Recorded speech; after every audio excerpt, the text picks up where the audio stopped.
Bonjour à tous, c'est Tania. Alors aujourd'hui, je vous retrouve pour une nouvelle vidéo et je vous fais mon book haul du mois d'août. Après avoir passé les 2 derniers mois, vous l'avez sûrement vu dans mon précédent book haul, donc à être assez sage, je me suis laissée aller un petit peu. Quoique je crois pas avoir fait de folie, j'ai pas passé de grosses commandes de livres ou quoi que ce soit. C'est même des trucs que j'ai trouvés un petit peu à rabais et des livres qui ne sont pas des romans aussi que je vais vous présenter aujourd'hui, ce qui est quand même assez rare dans mon cas. Je débute donc sans plus tarder par des livres que j'ai achetés au Dollarama. Donc, pour ceux qui ne savent pas encore, au Dollarama, il est possible de trouver quand même pas mal de livres là, d'occasion, en fait, neufs, mais à des prix complètement dérisoires, en fait. Là.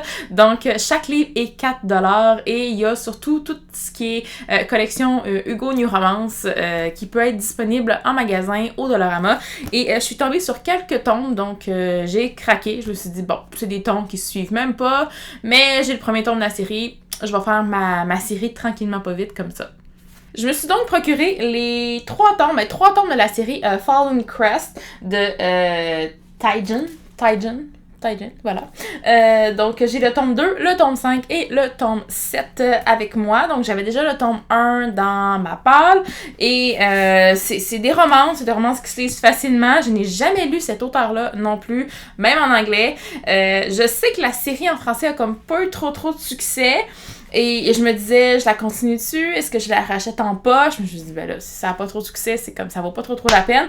Mais quand j'ai vu quand même 3 tomes en très bon état, en fait, sont en parfait état au Dollarama, je me suis dit, je vais continuer la série comme ça, veux pas. S'il me manque quelques tomes un jour, puis je déciderai vraiment, puis j'embarque dans la série, je les achèterai à plein prix s'il faut. Mais pour l'instant, j'en ai quand même 4 sur 7. Il y a 7 ou 8 tomes, je pense, dans la série. Donc, voilà, je les aurai. Les 2 prochains livres que je vous présente, en fait, c'est même pas des romans. C'est assez rare pour moi que je vous présente pas des romans, mais cette fois-ci, je me suis dit, pourquoi pas? Parce que je change, mes goûts changent et j'ai le goût de lire autre chose que des romans en tant que tel. Quoique, j'ai toujours pas lu ces livres-là, mais bon, ce sera peut-être pour un avenir plus éloigné, on sait pas, mais voilà, j'en ai quand même acheté 2. Je me suis tout d'abord acheté un livre sur les plantes. Je me suis dit, pourquoi pas m'instruire, en fait, là. Donc, il s'agit du livre de Mélanie Grégoire, qui est Plantes vertes, une jungle entre 4 murs. Donc, c'est vraiment un guide très pratique pour les plantes d'intérieur. Donc, il y a vraiment des tout petits guides pour chacune des plantes, en fait, là. Pour chaque plante, dépendamment de la luminosité, de est-ce que c'est difficile à entretenir ou pas. Donc, chaque plante a sa page avec une image, tout ça, des petits trucs et astuces.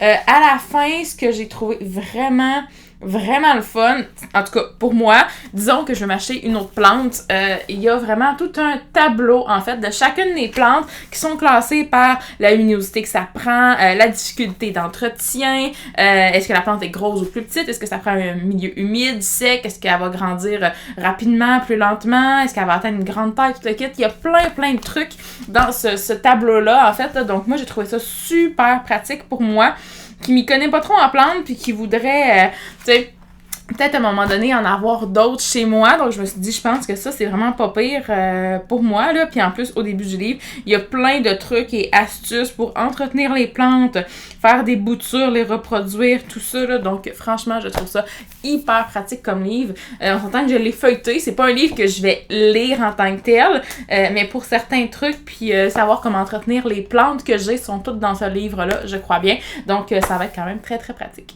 Et changement total d'ordre d'idée, je me suis procuré aussi le livre Écoute ton corps de Lise Bourbeau. Donc, ton plus grand ami sur la Terre. Bon, ton corps, c'est ton plus grand ami. Donc, c'est un livre un peu de développement personnel, livre que j'ai jamais lu.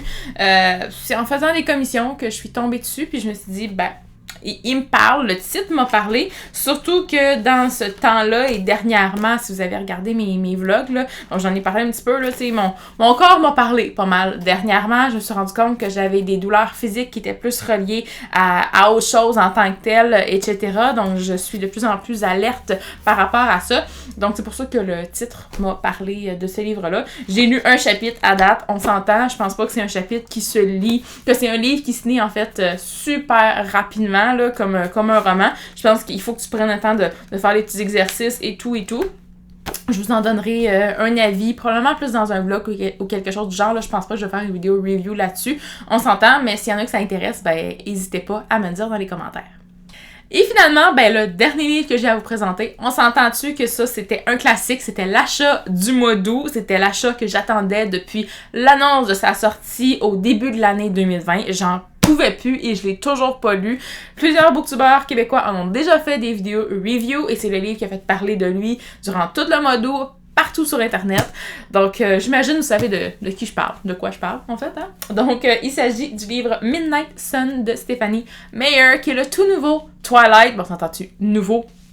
Nouveau livre dans la série, mais il s'agit en fait du premier tome, si vous ne le savez pas encore, on s'entend-tu que je suis sûre que vous le savez, qui est le premier livre du point de vue de Edward au lieu du point de vue de Bella. Donc on avait toute la série du point de vue de Bella, et là ben on a le point de vue d'Edward, livre qui devait être publié il y a bien des années, qui avait fuité sur internet pour les 12 premiers chapitres, si je me trompe pas, ce qui explique sa sortie très tardive. Les fans l'attendaient, je l'attendais également, parce que si vous le savez pas, je vous l'apprends aujourd'hui.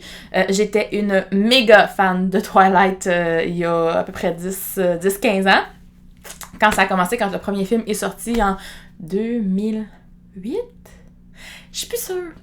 Mais quand ça a sorti, en fait, donc j'étais vraiment accro à Twilight. J'ai lu les livres plusieurs fois, j'ai vu les films 1 million de fois. Je connais les répliques par cœur, je connais tout. J'ai fait des voyages par rapport à Twilight pour aller rencontrer les acteurs. J'ai fait plein de trucs par rapport à Twilight. Moi, j'avais trippé à la fin du secondaire quand j'avais lu le premier livre, en fait, là, puis que j'avais vu le film par la suite. Donc, c'est sûr que moi, j'attendais ces livres-là quand même avec une très grande impatience. C'est sûr que moi qui n'ai pas Team Edward, j'ai bien hâte de voir ça. J'ai vu des vidéos reviews, j'ai lu des avis. C'est mitigé sur ce livre-là, on s'entend-tu que c'est Twilight, mais je crois que je vais tout de même apprécier parce que ben, j'avais adoré la série originale, j'aime toujours cet univers-là. J'en suis toujours nostalgique, quoique je pense que c'est ça, je suis plus attachée à mes souvenirs qu'à la qualité de l'histoire et du récit. Ça, je m'en rends compte, là, avec les années qui ont passé, je m'en suis quand même rendu compte, là, que c'était pas l'histoire la plus extraordinaire et développée et bien construite et bien écrite, là. On s'entend-tu, ça a juste eu beaucoup de succès, mais l'adolescente en moi avait trippé et c'est ça, je suis plus nostalgique de toute cette période-là et de ces souvenirs-là qui sont rattachés à la série, donc je vais me faire un très gros plaisir de lire ce livre-là, en fait, très bientôt. Et ben voilà, hein, c'est ce qui conclut ma vidéo book haul. J'ai quand même été assez sage, avouez-le quand même, là, j'ai pas trop dépensé ce mois-ci. On verra pour le mois de septembre, du moins pour l'instant, en étant le 6 septembre aujourd'hui. J'ai toujours rien acheté. Bonne nouvelle, donc on verra pour le reste du mois.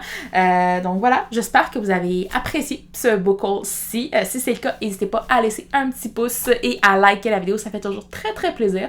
Et puis moi, ben, en attendant la prochaine vidéo, je vous souhaite de très belles lectures et je vous dis à la prochaine!